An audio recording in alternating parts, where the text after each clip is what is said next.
আমাদের চেয়ারম্যান এবং তৎকালীন প্রধান উপদেষ্টার সঙ্গে সেই বৈঠক সম্পর্কে তারা বিদ্রূপ করে কটাক্ষ করে বলেছেন সেখানে নাকি আপনার কি একটা ষড়যন্ত্র চক্রান্ত হয়েছে, যার ফলে আজকে বিএনপি এই পার্লামেন্টে মেজরিটি নিয়ে বসে আছে। অত্যন্ত দুঃখজনক। আমি তীব্র নিন্দা জানাই মাননীয় স্পিকার। এই ধরনের কথা কখনোই গ্রহণযোগ্য হতে পারে না।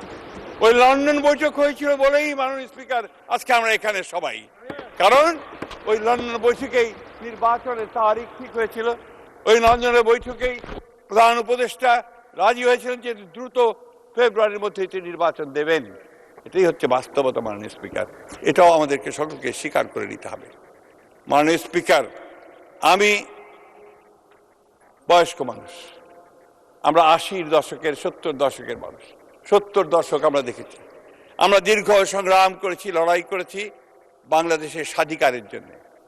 আমরা সংগ্রাম করেছি তৎকালীন পূর্ব পাকিস্তানের বিরুদ্ধে সত্যিকার অর্থে একটা স্বাধীন বাংলাদেশ নির্মাণ করবার জন্য।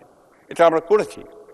এবং পরবর্তীকালে যখন যুদ্ধ হয়েছে, যুদ্ধ শুরু হওয়ার আগে শহীদ প্রেসিডেন্ট জিয়াউর রহমানের সেই ডাকে যখন মানুষ ঝাঁপিয়ে পড়েছে, তখন সেই যুদ্ধে আমরাও সবাই গিয়ে ঝাঁপিয়ে পড়েছিলাম। মাননীয় স্পিকার, মাননীয় স্পিকার, সেই 71কে নিয়ে যদি কেউ কটাক্ষ করে, সেই 71কে কেউ যদি খাটো করার চেষ্টা করে, তখন সেটা আমাদের পক্ষে মেনে নেওয়া খুব কঠিন হয় মাননীয় স্পিকার। সেই জন্যই আমাদের কালিগ সালাউদ্দিন সাহেব যেটা বলেছেন, 71 নিয়ে কথা আমাদের বলতেই হবে মাননীয় স্পিকার, কারণ এটা আমাদের অস্তিত্ব, এটা আমাদের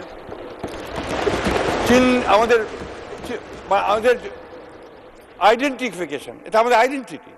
আমি বারবার একই কথা বলছি, একটি কারণ মাননীয় স্পিকার, যে 71 হচ্ছে আমাদের পরিচয়। সেই জন্যই আমরা এই কথা বারবার বলি।